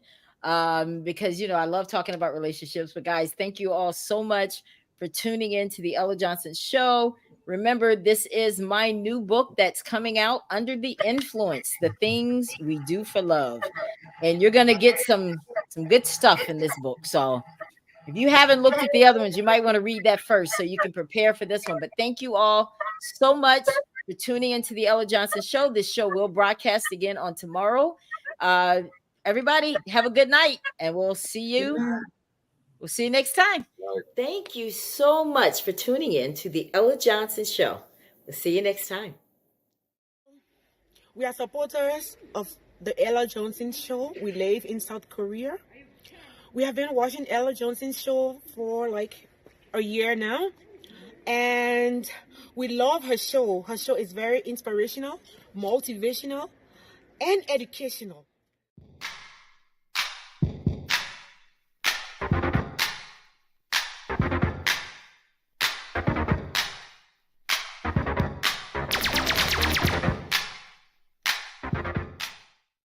If you would like to be a guest on the Ella Johnson Show, send an email to theellajohnsonshow@gmail.com or send a text message to 407-334-6997.